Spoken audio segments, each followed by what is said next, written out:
pretty much tastes like a Twinkie to me. Mm-hmm. If you handed it to me, I wouldn't know the difference. So, good job, Brazil. Make a good Twinkie. Let's leave everything and go traveling. See what tomorrow brings. It's only a choice away. Let's back up and leave today. Let's see what tomorrow brings. Last time we left you, we were headed for the Amazon in hopes of a place to spend the night. It's never easy to find a spot in a dense jungle, especially for two vehicles. And this area was full of private land, so anything that wasn't thick jungle was cleared and fenced. But with the light fading, we managed to find a spot we could make work for a night. It was just a little pull-off on a side road, but it was all we could find, so we popped the tents and started making dinner. Curious to see what Tim and Shannon's thoughts would be on camping in the jungle.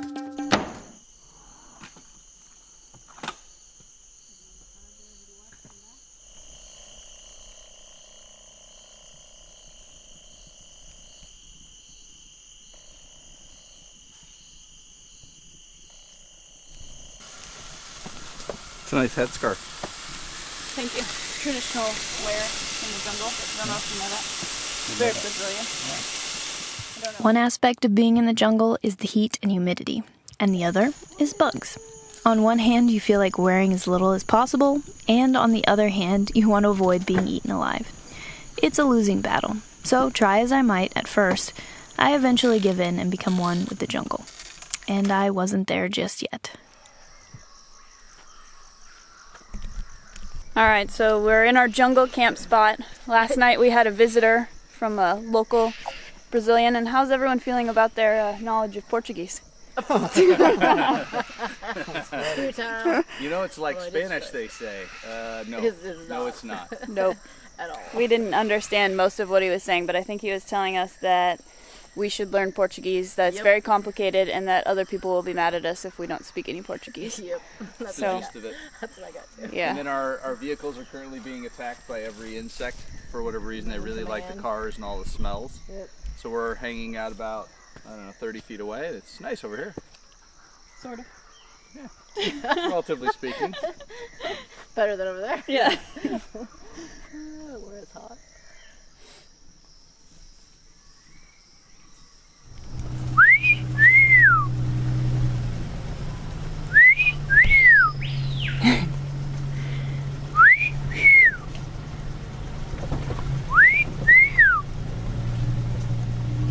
Not doing it now. We were talking. He's camera shy. Well, first things first, in a new country, we headed for a town so we could hit up a market, get some groceries. Tim and Shannon needed a SIM card for their phones, and we both decided the trucks were due for a wash.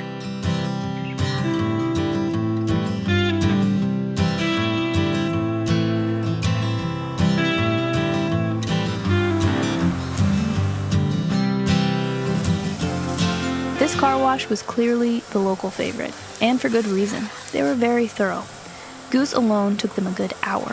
First, they got all the mud off, then they covered him with some horrible chemical that made you cough uncontrollably. They even crawled onto the roof. Next, they scrubbed him down by hand, then a rinse, followed by another layer of the death chemical, and finally, one last rinse. We hadn't washed Goose since way back in Panama, so even though we prefer to wash him ourselves, these guys were doing a better job than most. And all for about $10 US.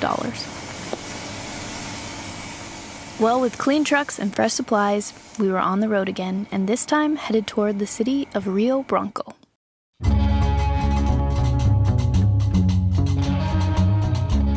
It's amazing how different a country can seem, what a change crossing a border can make. Somehow Brazil seemed happier, a little more wealthy, and just slightly more familiar than Peru had. It's so interesting getting a feel for a place. You notice things like, do the people smile and wave? Do the houses look loved? It's all purely a feel thing, and like I said, we had no idea what to expect from Brazil. So it was fun to sit back and take it all in.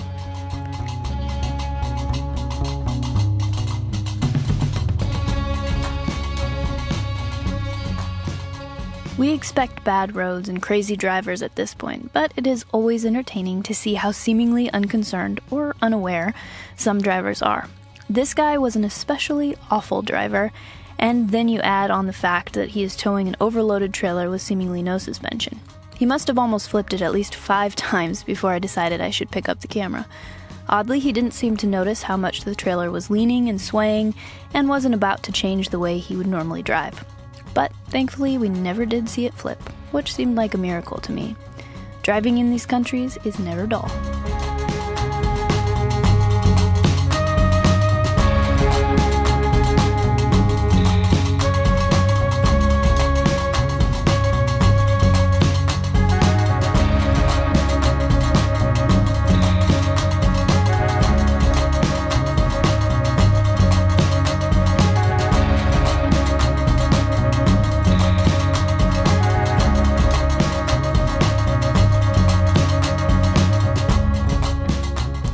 Like I said, we were heading towards the city of Rio Branco, where we were planning to camp at a military base that was listed on iOverlander.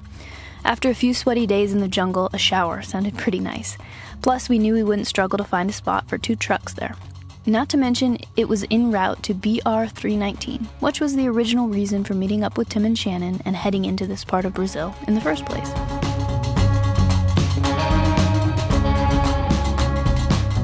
We made our way through the city and found the military base. Everyone here was so friendly and much more accepting of our lack of Portuguese.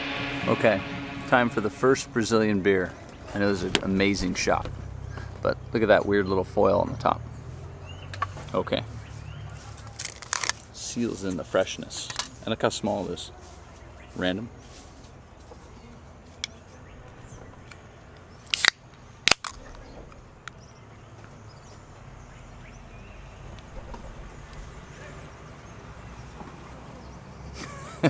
So this was our spot. It wasn't a particularly scenic place to camp, but I did find myself wishing I had my tennis racket.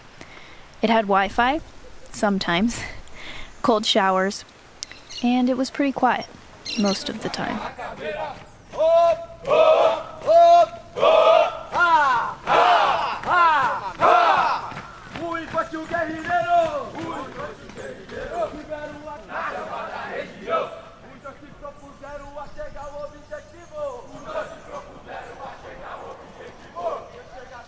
And we even discovered the local croc family.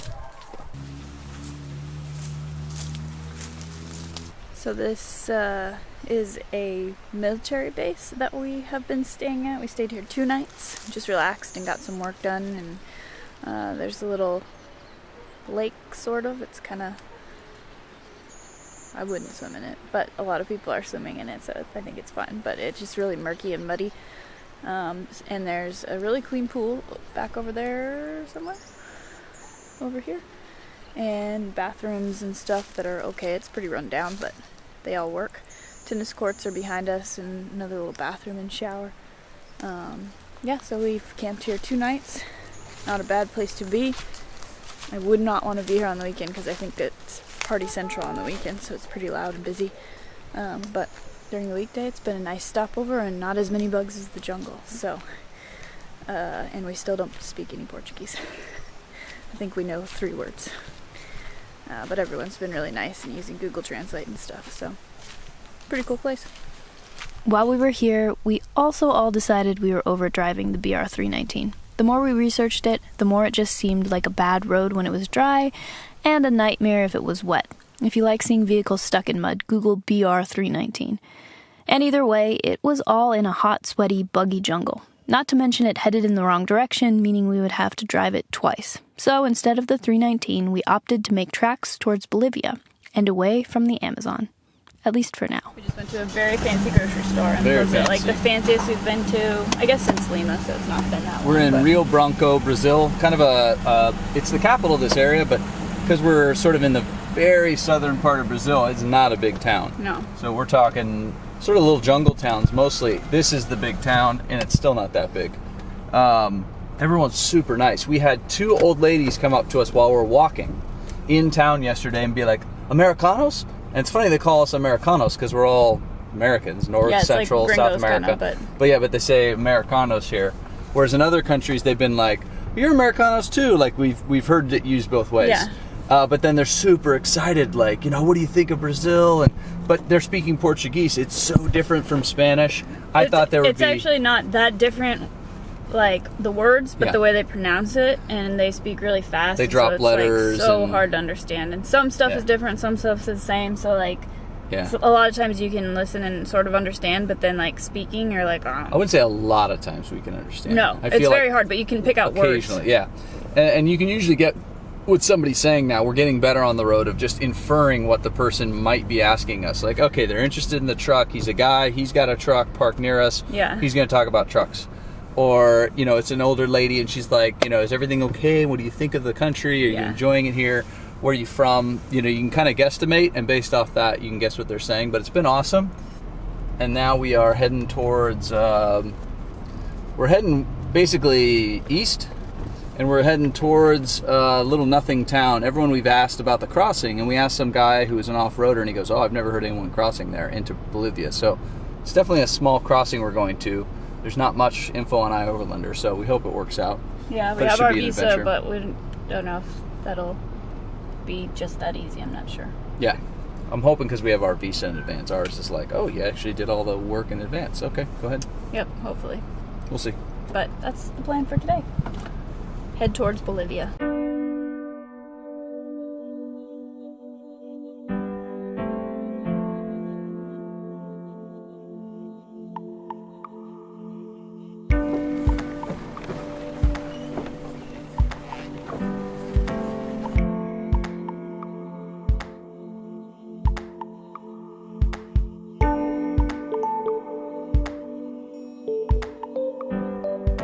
As we drove towards Bolivia, the smoke got thicker and thicker, blocking out the sun and making our lungs angry.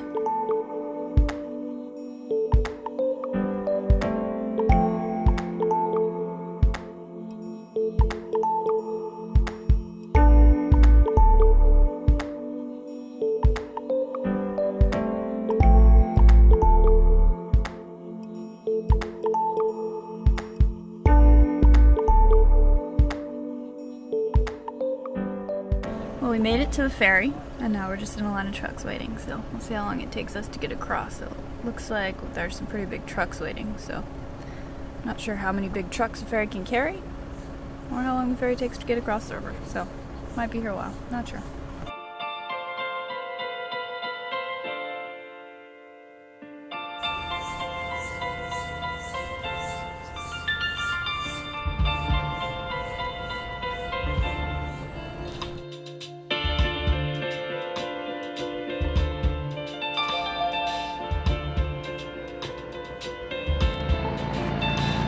Proximo.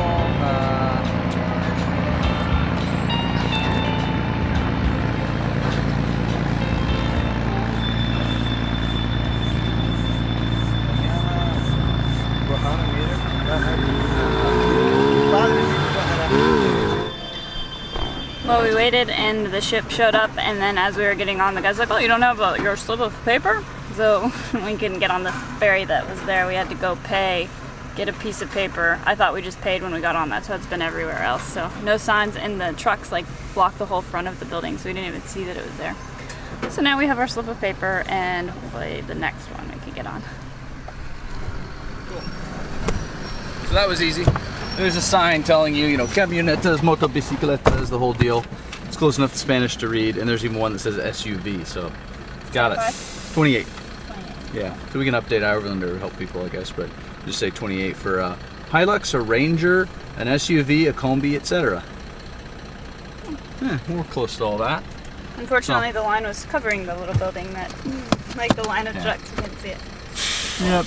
But know. at least we know we get to go to the front, and then we'll probably make the next or the one after that. It's only bummer is that it probably adds, half an hour or 45 minutes of wait time to finding camp tonight. But we're doing okay. We just, when you get across within, I'd say by 4 for across, at least we're like, cool, we've got an hour of light to find somewhere to park the trucks. If not, it could be our first one where we just stop at a gas station. So if we find a gas station.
across the river. We did. Took a while. It's 4:30.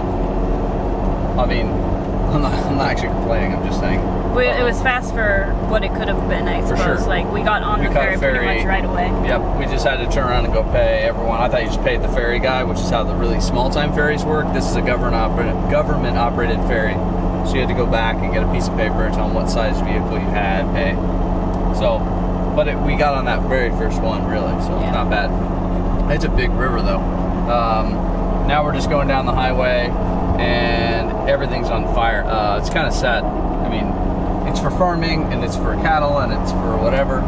So, I mean, they're doing whatever they got to do. But Yeah, it is crazy sort of to sad see. to be in the middle of the jungle, and then really there's no jungle left around the road. Anyways, I'm not saying it's not. There's not plenty of it nearby, but look at these plumes coming up. It's crazy. Yeah. And it just, like, the sky is just absolutely dark with smoke. Yeah. The sun has been red since we've been in Brazil, I feel like. Nasty, hard to breathe. Man, this truck is really dodging stuff. Yeah, you're really trying to miss all of them, huh? It's like, whatever. There's a million big potholes. Who cares? They're massive on this road. Yeah. But yeah, interesting to see all the burning of the jungle for crops and cattle, Yeah. really. Yep, agreed.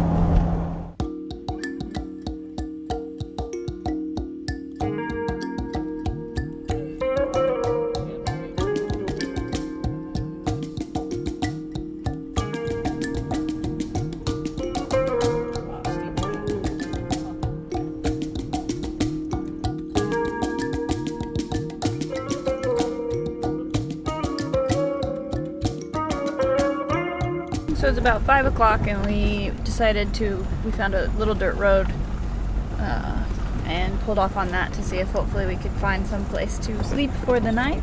And it's alright, but there's still some houses and stuff, like there's some people out here. But compared to sleeping on a major highway, I think we'll stay out here somewhere. We're not sure exactly where yet. We're just looking for a good spot, really. yeah, everything's kind of burned out here again. So it's really very smoky, but No matter what, it feels like you've been sitting next to a campfire already, and we've only been just in the driving real through, smoky yeah. bits for a couple hours, and now we're gonna sleep in it. So sure, we'll feel like smokers when we wake up, but it's all right. I don't think we're gonna get out of it for today. Although it had seemed like dusk all day because of the smoke, eventually the dim red blob in the sky was getting close to the horizon, and we knew it was time to call it a night. Tomorrow we would cross into Bolivia. The next morning we made it to our border, which was on a river. That meant we had to take a ferry from one border to the next. It was a small, remote town, and if you have watched our Biggest Mistakes video, you will already know this story. But it turned out to be a very long day. So I'll start here. We had made it to town just in time for lunch break. Well, two things. Yeah. One, I was updating that we got to the river crossing, and of course, it's lunchtime. Yeah, it's tough. We didn't get the earliest start this morning, No. but sometimes we can't control that. So, we're here, and now we have to wait 2 hours to do anything. Yeah. It's a bummer that it's so hot, and then all border towns everywhere in the Suck. world I hate. Yeah, you pull up and there's guys walking up to the truck, and it's not like vendors, more just like, I'll watch the truck for you, and you're like, I feel like you're the kind of guy who might make something I'll happen. watch it for you. Yeah. So, And secondly, seems like the perfect time to try Anna Maria something. The Brazilian Twinkie. let's see. Take a photo of it.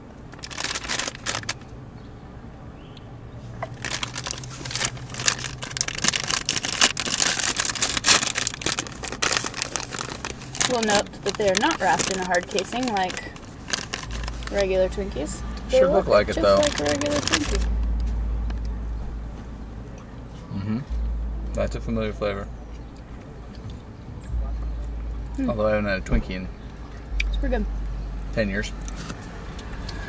It's like maybe a slightly creamier feeling. Pretty much tastes like a Twinkie to me. If you handed it to me, I wouldn't know the difference. So, good job, Brazil. Make a good Twinkie. Some good old cake. And now we wait. 2,000 years later.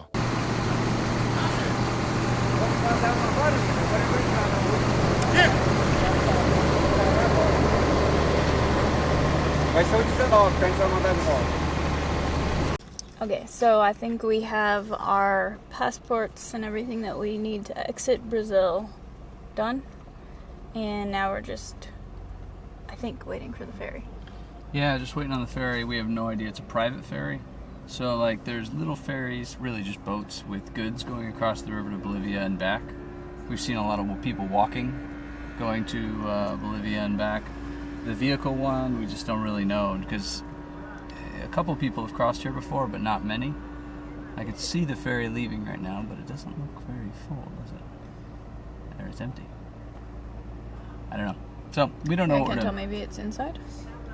Could be. But yeah, so it could be an hour or a couple hours of waiting for the ferry. The problem is we really need to get over there in time to do all the Bolivia stuff, or they're closed for the whole weekend. So then we would end up spending the night there, a couple nights, sort of in the no man's land, which we don't want to have to do. Yeah. But if we do, I mean, it's just all part of traveling. So, but we just don't know. This is one of these crossings that I gotta admit, you realize right now how helpful iOverlander is, and all the time people put into here's where you do this, here's where you do that, talk to this guy, not that guy, you know, because here we are, have no idea what we're doing because it's a border crossing most people don't use. So we've looked at other border crossings to see what info that gave us, and it wasn't really all that helpful, but Yeah. It turned out that the guy running the ferry had decided at the last second that only one person was allowed in the truck on the ferry. So I hopped out, grabbing the last of our cash as Goose was being loaded onto the ferry to find and catch my own boat into Bolivia.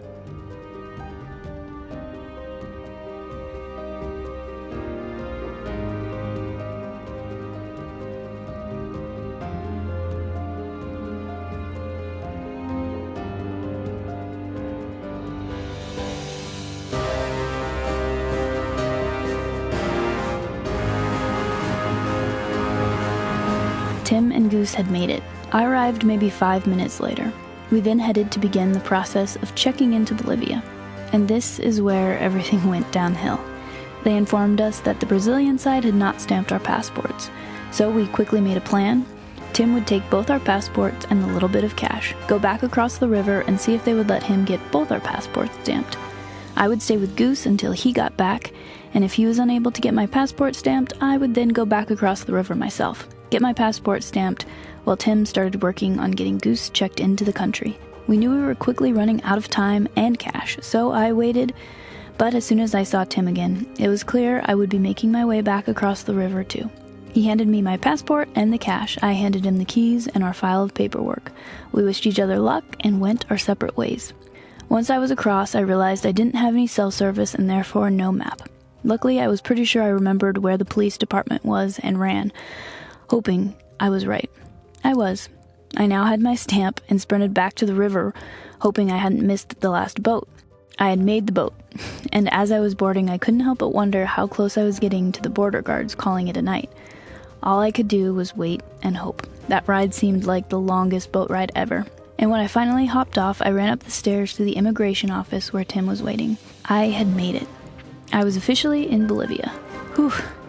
And in the meantime, Tim had managed to get Goose's paperwork squared away, and as we sighed a big breath of relief, we could hardly believe we had pulled it off. With less than $1 left and a few minutes to spare, we were in Bolivia. Finally. Now all we had to do was get some gas and some local cash. How hard could that be? Thanks for watching. We hope you enjoyed. Join us next time as we start our bumpy, dusty journey into Bolivia, full of animals and lots of natural beauty.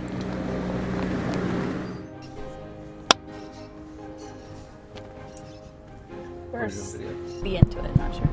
not today. Oh, not today. Definitely. Not into Bolivia. No. We're in Brazil. No, because My uh, arm can't hold it anymore. okay, stop.